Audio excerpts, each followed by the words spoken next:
Welcome to Tamil Bible college. Thank you for supporting our channel. God bless you. கர்த்தர் உங்களை ஆஸ்வதிப்பாராக. அருமையானவர்களே, இன்றைக்கு இந்த பதிவில் நாம் எதை பார்க்க போகிறோம் என்றால், ஆண்டவராகிய இயேசு கிறிஸ்துடைய 2ஆம் வருகை குறித்த உண்மைகள் என்ற தலைப்பின் கீழே சில வார்த்தைகளை உங்களோடு கூட நான் பகிர்ந்து கொள்ள போகிறேன். முக்கியமாக ரகசிய வருகை குறித்து நாம் பார்க்க போகிறோம். ஏனென்றால் தேவ மக்கள் மத்தியில ரகசிய வருகை குறித்து சில குழப்பங்கள், விவாதங்கள் உண்டு. அது மாத்திரமல்ல, கமெண்ட் செக்ஷன்ல ஒரு சகோதரர் அவர்கள் கேட்டிருந்தார்கள், இது போல ஒருவர் ரகசிய வருகை இருக்கிறது என்று சொல்கிறார்கள், இன்னொரு சாரார் ரகசிய வருகை இல்லை என்று சொல்கிறார்கள், எங்களுக்கு குழப்பமாகவே இருக்கிறது என்று சொல்லி அவர்கள் சொன்னார்கள். இதை குறித்த ஒரு செய்தியை உங்களோடு கூட பேச வேண்டும் என்ற ஒரு ஆதங்கத்தோடு, ஒரு நோக்கத்தோடு இந்த வீடியோவை நான் பதிவிடுகிறேன்.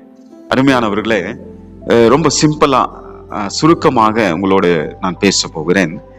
பரிசுத்த வேதாகமத்துல ராப்சர் என்ற வார்த்தை இல்லை, ஆனால் அதை பற்றிய சத்தியம், போதனை வேதாகமத்தில் தெளிவாக எழுதியிருக்கிறது. எப்படி ட்ரினிட்டி என்ற வார்த்தை வேதாகமத்தில் இல்லையோ, ஆனா திரியேகம் என்ற அந்த வார்த்தை வேதாகமத்தில் இல்லை என்றாலும் அதை நாம் விசுவாசிக்கிறோம். பிதா, குமாரன், பரிசுத்த ஆவி என்று விசுவாசிக்கிறோம். அதே போலதான் வேத புஸ்தகத்துல ராப்சர் என்ற வார்த்தை, எடுத்துக்கொள்ளப்படுதல் என்ற அந்த வார்த்தை இல்லாவிட்டாலும் அதை பற்றிய போதனை, அதை பற்றிய சத்தியம் வேதத்தில் எழுதப்பட்டிருக்கிறது. இந்த ராப்சர் என்ற வார்த்தையின் அர்த்தம் என்னவென்றால், சுமந்து செல்வது அல்லது பறித்து செல்வது, ஸ்நாச்சிங் அவே அப்படின்னு சொல்லுவாங்க, பறித்து கொண்டு போவது. ஆண்டவராகிய இயேசு கிறிஸ்து எப்படி தம்முடைய மக்களை அவர் எடுத்துக்கொள்கிறாரோ அதை குறித்து பறித்து கொண்டு போவது என்று சொல்லுகிறார்கள். இது எந்த மொழியிலிருந்து இது வந்தது என்றால், லத்தீன் மொழியிலிருந்து இந்த வார்த்தை வந்தது. அது மாத்திரமல்ல, ராப்சர் என்பது தேவன் தம்முடைய கோபத்தை, நீதியான நியாய தீர்ப்பை இந்த பூமியில ஊற்றப்படுவதற்கு முன் பூமியிலிருந்து திருச்சபை எடுத்துக்கொள்கிற நிகழ்ச்சி ஆகும். சரிங்களா? இந்த எடுத்துக்கொள்ளப்படுதலை குறித்து 2 வேத பகுதி முக்கியமாய் பேசுகிறது. 1 தெசலோனிக்கேயர் நிருபம் 4ஆம் அதிகாரம் 13-18 மற்றும் 1 கொரிந்தியர் 15ஆம் அதிகாரம் 50-54 ஆகிய வேத பகுதிகள் இதை குறித்து விவரமாக விவரிக்கப்பட்டுள்ளது. ஒவ்வொன்றாக நாம் பார்க்க போகிறோம். முதலாவது 1 தெசலோனிக்கேயர் நிருபம் 4ஆம் அதிகாரத்துல 16-17 ஆகிய வசனங்களை நான் வாசிக்கிறேன். ஏனெனில் கர்த்தர் தாமே ஆரவாரத்தோடும் பிரதான தூதனுடைய சத்தத்தோடும் தேவ எக்காலத்தோடும் வானத்திலிருந்து இறங்கி வருவார். அப்போது கிறிஸ்துவுக்குள் மரித்தவர்கள் முதலாவது எழுந்திருப்பார்கள். பின்பு உயிரோடு இருக்கும் நாமும் கர்த்தருக்கு எதிர்கொண்டு போக மேகங்கள் மேல் அவர்களோடு கூட ஆகாயத்தில் எடுத்துக்கொள்ளப்பட்டு இவ்விதமாய் எப்பொழுதும் கர்த்தரோடு கூட இருப்போம். இந்த சம்பவத்தில் 2 காரியங்கள் நடக்கும். ஒன்று, நமக்கு முன்னாடி மரித்தவர்கள், கிறிஸ்துக்குள்ள மரித்தவர்கள் உயிரோடு எழுந்திருப்பார்கள். 2வது, உயிரோடு இருக்கும் நாம் ஒரு க்ஷணப்பொழுதில், ஒரு செகண்ட்ல மறுரூபமாக்கப்படுவோம். சரி, இப்போ இந்த மறுரூபமாக்குற சரீரம் ஆண்டவர் ஏன் நமக்கு தருகிறார் என்றால், அழிவிலிருந்து அழியாமை இதை தரித்துக் கொள்ள வேண்டும், சாவிலிருந்து சாவாமை இதை தரித்துக் கொள்ள வேண்டும். அது மட்டுமல்ல, வேதம் சொல்லுகிறது 1 யோவான் 3ஆம் அதிகாரம் 2ஆம் வசனத்துல, பிரியமானவர்களே, இப்போது தேவனுடைய பிள்ளைகளா இருக்கிறோம், இனி எவ்விதமா இருப்போம் என்று இன்னும் வெளிப்படவில்லை, ஆகிலும் அவர் வெளிப்படும் போது அவர் இருக்கிற வண்ணமாகவே அவரை தரிசிப்பதனால் அவருக்கு ஒப்பா இருக்கிறோம் என்று அறிந்திருக்கிறோம். ஒன்று, ஆண்டவரை போல நாம் இருக்க வேண்டும் என்று அந்த நோக்கத்திற்காக மறுரூபமாக்கப்படுகிற சரீரம் நமக்கு கொடுக்கப்படுகிறது. 2வது வேத பகுதியை நான் வாசிக்கிறேன். 1 கொரிந்தியர் 15ஆம் அதிகாரம் 51-52 ஆகிய வசனங்கள். இதோ ரகசியத்தை உங்களுக்கு அறிவிக்கிறேன், நம்ம எல்லாரும் நித்திரை அடைவதில்லை, ஆகிலும் கடைசிய காலம் துணிக்கும் போது ஒரு நிமிஷத்துல, ஒரு இமைப்பொழுதுல நம்ம எல்லாரும் மறுரூபமாக்கப்படுவோம். எக்காலம் துணிக்கும், அப்பொழுது மரித்தோர் அடிவில்லாதவர்களாய் எழுந்திருப்பார்கள், நாமும் மறுரூபமாக்கப்படுவோம். பவுல் இந்த இடத்துல இது ரகசியம் என்று சொல்லுகிறார். இன்னைக்கு இந்த ரகசிய வருகை குறித்து அநேகர் என்ன கேட்பார்கள்? ஏன் ஆண்டவர் ரகசியமாய் வர வேண்டும் என்று கேட்பார்கள். பவுலே இதை ரகசியம் என்று சொல்லுகிறார். அதற்கு இன்னொரு வசனம் நமக்கு விளக்கமாய் சொல்லி காட்டுகிறது. எபேசியர் 3ஆம் அதிகாரம் 6ஆம் வசனம். எப்பவுமே பாருங்க, வசனத்தை வியாக்கியானப்படுத்தும். Bible interprets Bible. வெளியே தேடுவதை காட்டிலும் பைபிளுக்குள்ளவே இதை பற்றி ஆண்டவர் என்ன சொல்லியிருக்கிறார் என்று நாம் அறிந்து கொண்டோமானால் புரிந்து கொள்வதற்கு நமக்கு சுலபமாக இருக்கும். சரி, எபேசியர் 3:6 என்ன சொல்லுகிறது? இந்த ரகசியம் எப்பொழுது அவருடைய பரிசுத்த அப்போஸ்தலருக்கும் தீர்க்கதரிசிகளுக்கும் ஆவியானவராலே வெளிப்படுத்தப்பட்டிருக்கிறது போல முற்காலங்களில் மனுபுத்திரருக்கு அறிவிக்கப்படவில்லை. பவுல் ரட்சிப்பை குறித்த காரியங்களை பேசிக் கொண்டிருக்கும் போது இந்த வார்த்தையை அவர் சொல்லுகிறார். ஏனென்றால் கடந்த கால ரட்சிப்பு உண்டு, நிகழ்கால ரட்சிப்பு உண்டு, எதிர்கால ரட்சிப்பு உண்டு. அப்படி என்ன எதிர்கால ரட்சிப்பு என்றால் அதுதான் ராப்சர், அதுதான் எடுத்துக்கொள்ளப்படுதல். ஆண்டவர் இந்த பாவ பிரச்சனத்திலிருந்து நம்மை தேவன் எடுத்துக்கொள்கிறார். சரிங்களா? அதை பற்றி தான் ரகசியம் என்று சொல்லுகிறார். முற்காலங்களில் இது அறிவிக்கப்படவில்லை, ரகசியமாகவே இது வைக்கப்பட்டிருந்தது. இப்போது தீர்க்கதரிசிகளுக்கும் அப்போஸ்தலருக்கும் ஆண்டவர் இதை வெளிப்படுத்துகிறார் என்பதாக அவர் சொல்லுகிறார். சரி, இன்னொரு காரியத்தை நாம் பார்ப்போம். ராப்சருக்கும் இரண்டாம் வருகைக்கும் இடையே வேறுபாடு உள்ளது. இந்த வேறுபாடு தான் இன்னைக்கு பெரிய விவாதத்தை கொண்டு வருகிறது. இதன் அடிப்படையில தான் நிறைய பேர் பிரிஞ்சு கிடக்குறாங்க. அதாவது என்னங்க இது ராப்சர்ன்னு சொல்றாங்க, இரண்டாம் வருகைன்னு சொல்றாங்க, என்ன வேறுபாடு இருக்கிறது அப்படின்னு சொல்லிட்டு இதை குறித்து தான் இன்னைக்கு நிறைய குழப்பங்கள் இருக்கிறது. அதாவது ரகசிய வருகையில் கர்த்தர் மேகங்களில் நம்மை ஆகாயத்தில் சந்திக்க வருகிறார். இதுதான் 1 தெசலோனிக்கேயர் 4ஆம் அதிகாரம் சொல்லுகிறது. சரிங்களா? ஆகாயத்துல அந்த ஏர் என்று சொல்லக்கூடிய அந்த ஆகாயத்துல ஆண்டவர் நம்மை சந்திக்க வருகிறார். அவர் பாதங்கள் பூமியில படாது, அப்படியே நம்மை எடுத்துக்கொள்வார். சரிங்களா? ஆனா 2ஆம் வருகையில கர்த்தர் பூமிக்கு இறங்கி வரும்போது ஒலிவ மலை மேல அவர் நிற்பார். ஒலிவ மலை நிற்கும் போது என்ன ஆகும்னா அந்த ஒலிவ மலை 2ஆக பிளக்க ஆரம்பிக்கும். பிற்பாடு அந்தி கிறிஸ்து ஆட்சிக்கு ஒரு முடிவை கொண்டு வருவார். இதுதான் சகரியா 14ஆம் அதிகாரம் 3, 4 ஆகிய வசனங்கள் சொல்லுகிறது. வெளிப்படுத்தின விசேஷம் 1ஆம் அதிகாரம் 7ஆம் வசனம் சொல்லுகிறது. வெளிப்படுத்தின விசேஷம் 1:7 மாத்திரம் நான் படிக்கிறேன் பாருங்க. இதோ மேகங்களுடனே வருகிறார், கண்கள் யாவும் அவரை காணும், அவரை குத்தினவர்களும் அவரை காண்பார்கள், பூமியின் கோத்திரத்தார் எல்லாரும் அவரை பார்த்து புலம்புவார்கள். அப்படியே ஆகும். ஆமேன். இந்த வார்த்தை ஆண்டவராகிய இயேசு கிறிஸ்துடைய 2ஆம் வருகை பகிங்கரமாக அவர் வரும்போது பூமியின் கோத்திரத்தார் எல்லாரும் பார்த்து புலம்புவார்களாம். அது அப்படியே நடக்க ஆரம்பிக்கும். அது மாத்திரமல்ல, அவரை குத்தினவர்கள், யார் அவரை குத்தினது? யூதர்கள். அந்த டைம்ல தான் ஆண்டவர் என்ன பண்ணுவார்னா, பைபிளை சொல்லுகிறது இது யாக்கோப்புக்கு இக்கட்டு காலம். சரிங்களா? அந்த காலத்துல தான் ஆண்டவர் அந்தி கிறிஸ்துவின் காலத்துல யூதர்களை ஆண்டவர் ரட்சிப்பார். அருமையானவர்களே, இன்னொரு முக்கியமான காரியத்தை நீங்கள் தெரிந்து கொள்ள வேண்டும். இந்த ராப்சர் என்பது உபத்திர காலத்துடன் தொடர்புடையதா இருக்கிறது.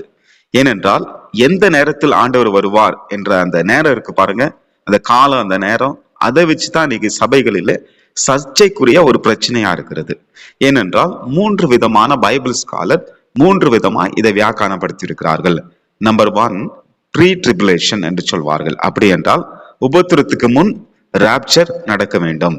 மிட் ட்ரிபுலேஷன், 2வது மிட் ட்ரிபுலேஷன். அது என்ன சொல்கிறது என்றால் உபத்திரத்துக்கு நடுப்பகுதியில இயேசு வருவார் அப்படின்னு சொல்றாங்க. 3வது போஸ்ட் ட்ரிபுலேஷன், அதாவது உபத்திரத்தின் முடிவுல ராப்சர் நடக்கும். அதாவது இயேசு சாமியோட 2வது வருகை நடக்கும். முடிவுல தான் அவர் எல்லாத்தையும் சிறைப்படுத்த போறார் அப்படின்னு சொல்றாங்க. இதை இன்னும் கொஞ்சம் விவரமாக நாம் பார்க்கலாம். தானியேலுடைய 70 வாரம் என்று நாம் பார்த்தோம் இல்லைங்களா? அந்த கடைசி வாரம் 7 ஆண்டுகள் தான் உபத்திரத்தின் ஆண்டுகள். இது அந்தி கிறிஸ்தின் ஆட்சி என்று சொல்வார்கள். அது மாத்திரமல்ல, எரேமியா இதை பற்றி சொல்லும் போது யாக்கோப்புக்கு இக்கட்டு காலம் என்று சொல்லுகிறது. அப்போஸ்தலனாகிய பவுல் ரோமர் நிருபம் 11ஆம் அதிகாரத்துல கூட இதை பற்றி அவர் பேசியிருக்கிறார். இந்த இக்கட்டு காலத்துல, அந்தி கிறிஸ்தின் ஆட்சியின் காலத்துல, இந்த உபத்திர காலத்துல ஆண்டவர் தம்முடைய மக்கள், தம்மாலே தெரிந்து கொள்ளப்பட்ட இஸ்ரவேல் மக்களோடு கூட அவர் டீல் பண்ண போகிறார். முழுக்க முழுக்க அவங்களோடு கூட தான் ஆண்டவர் இடைப்பட போகிறார். அப்போ அந்த உபத்திரத்தின் காலத்துல சபை இருக்க வேண்டிய அவசியம் இல்லை. அதனால்தான் சபையை ஆண்டவர் உபத்திரத்துக்கு முன்பாகவே எடுத்துக்கொள்கிறார். சரிங்களா?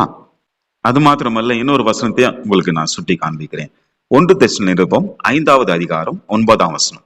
தேவன் நம்மை கோபாக்கினைக்கென்று நியமிக்காமல் நம்முடைய கர்த்தராகிய இயேசு கிறிஸ்து மூலமாய் ரட்சிப்பு அடைவதற்கென்றே நியமித்தார். இந்த இடத்துல ஒரு வார்த்தையை நீங்க அண்டர்லைன் பண்ணுங்க. கோபாக்கினை என்று அந்த வார்த்தை வருகிறது பாருங்க. அது எதிர்காலத்துல தேவனுடைய கோபம், இந்த பூமியில வரப்போகிற தேவனுடைய கோபம். வெளிப்படுத்தின விசேஷம் 6ஆம் அதிகாரத்துல இருந்து 19ஆம் அதிகாரம் வரைக்கும் அந்த 7 முத்திரை, 7 எக்காலங்கள், 7 கோப கலசங்கள், இதுதான் கோபாக்கினை என்று சொல்லப்பட்டிருக்கிறது. இந்த கோபாக்கினையில இருந்து திருச்சபை ஆண்டவர் என்ன பண்ணியிருக்கிறாருன்னா, பைபிளை சொல்லுது, மீண்டும் நான் படிக்கிறேன் பாருங்க. தேவன் நம்மை கோபாக்கினைக்கென்று நியமிக்காமல், சபையை கோபாக்கினைக்கென்று நியமிக்காமல் நம்முடைய கர்த்தராகிய இயேசு கிறிஸ்து மூலமாய் ரட்சிப்பு அடைவதற்கென்று நியமித்தார். அப்போ இந்த வசனம் என்ன சொல்கிறது? வரும் கோபத்துக்கு சபையை ஆண்டவர் தப்பிவிக்க இருக்கிறார். சோ அப்படி அவர் தப்பிக்க இருக்கிறார் என்ற அவர் வாக்கு கொடுத்து விட்டு, பவுல் இப்படி சொல்லிவிட்டு இல்லைங்க, சபை உபத்திர காலத்துல போனோம், உபத்திரத்தின் முடிவுல தான் ஏசாமி வந்து தம்முடைய மக்களை எடுத்துக்கொள்வார், சபை உபத்திரத்தின் காலத்தில் போகும் என்றால் இந்த வார்த்தை முரண்பாடா இருக்கும். சரிங்களா? ஆண்டவர் ஒன்று சொன்னதாகவும் அவர் இன்னொன்று செய்வதாகவும் காணப்படும். ஆனா அப்படி ஆண்டவர் செய்ய மாட்டார். வேதம் ஒரு நாளும் முரண்படப்படாது. சரிங்களா? அதனால இந்த வார்த்தையின்படி ஆண்டவர் உபத்திரத்துக்கு முன் ஆண்டவர் என்ன பண்ணுவார்னா திருசபையை கர்த்தர் எடுத்துக்கொள்வார். இன்னொரு வசனத்தை உங்களுக்கு நான் சுட்டி காட்ட விரும்புகிறேன். வெளிப்படுத்தின விசேஷம் 3ஆம் அதிகாரம் 10ஆம் வசனம். என் பொறுமை குறித்து சொல்லிய வசனத்தை நீ காத்து கொண்டபடினால் பூமியில் குடியிருக்கிறவர்களை சோதிக்கும்படியாக பூச்சக்கரத்தின் மேலெங்கும் வரப்போகிற சோதனை காலத்திற்கு தப்பும்படி நானும் உன்னை காப்பேன். ஆண்டவர் பிலதெல்பியா சபைக்கு கர்த்தர் சொல்லுகிறார்.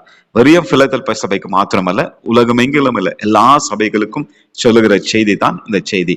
காது உள்ளவன் கேட்க கடவன், சபைகளுக்கு சொல்லுகிறதாவது என்று ஆண்டவர் 7 சபைகள் குறித்து அவர் சொல்லும்போது பிலதெல்பியாவுக்கு இந்த வார்த்தையை ஆண்டவர் சொல்லுகிறார். என்ன சொல்லுகிறார்னா, முக்கியமா இதுல கவனிக்க வேண்டிய ஒரு வார்த்தைன்னா, பூச்சக்கரத்தின் மேல் முழு உலகத்தின் மேல் வரப்போகிற சோதனை காலம், அவர் ஆஃப் ட்ரையல். சோதனைக்கு உன்னை தப்பிப்பேன் சொல்லவில்லை, சோதனையோடு கூட உன் கூட இருந்து நான் தப்பிப்பேன் என்று ஆண்டவர் சொல்லவில்லை. இன்னும் நம்முடைய வாழ்க்கையில இப்போது நம்முடைய வாழ்க்கையில சோதனைகள் வரும்போது நம்ம கூட இருந்து நம்ம தவிக்கிறார், அதுல எந்த மாற்று கருத்தும் கிடையாது. ஆனா சோதனை காலம் என்று ஒன்று இருக்கிறது, அதுதான் உபத்திரத்தின் காலம். அந்த உபத்திரத்தின் காலத்திற்கு உன்னை தப்பிக்கும்படி நான் உன்னை காப்பேன் என்பதாக ஆண்டவர் இந்த இடத்துல சபையின் சார்பாக, பிலதெல்பியா சபையின் சார்பாக உலகத்துக்கு ஆண்டவர், திருச்சபைகளுக்கு ஆண்டவர் செய்தி சொல்லுகிறார். சரிங்களா? அப்போ உபத்திரத்துக்கு ஒரு நோக்கம் உண்டு. உபத்திர காலத்துக்கு ஏன் ஆண்டவர் இந்த 7 வருஷம் உபத்திர காலத்தை இந்த டைம் லைன்ல ஆண்டவர் கொண்டு வரணும்னா, முக்கியமாக இஸ்ரவேல் மக்களோடு கூட அவர் டீல் பண்ண வேண்டும், இடைப்பட வேண்டும், இடைப்பட்டு அவர்களை மீட்க வேண்டும் என்ற ஒரே நோக்கத்துக்காக தான் ஆண்டவர் இந்த 7 வருடம் ட்ரிபுலேஷன், இந்த 7 வருடம் உபத்திர காலத்தை கர்த்தர் அனுமதிக்கிறார். இதுல இந்த 3 வியாக்கரணம் சொன்னேன் இல்லைங்களா, அதுல ப்ரீ ட்ரிபுலேஷன் என்ற அந்த காரியங்கள் தான் இன்னைக்கு கிட்டத்தட்ட 95% கிறிஸ்தவர்கள் விசுவாசிக்கிறார்கள். நானும் அதை தான் விசுவாசிக்கிறேன். ஏனென்றால் இதை பற்றிதான வேத வசனங்கள் தான் நமக்கு தெளிவாக சுட்டி காண்பிக்கிறது தவிர, மிட் ட்ரிபுலேஷன், போஸ்ட் ட்ரிபுலேஷன், அதாவது ஆண்டவர் உபத்திரத்தின் மத்தியில வருகிறார் என்றும் இல்லது உபத்திரத்தின் கடைசியில் அவர் வருகிறார் என்பதை குறித்து தெளிவான வேத வசனங்கள் இல்லை. அருமையான தேவ பிள்ளைகளை, ரகசிய வருகை 100க்கு 100 வேதத்தின் அடிப்படையில் உண்டு. ஆண்டவர் தம்முடைய சபையை எடுத்துக்கொள்வதற்காக அவர் வருகிறார். திருச்சபை உபத்திரத்தை சந்திக்க வேண்டிய அவசியம் கிடையாது.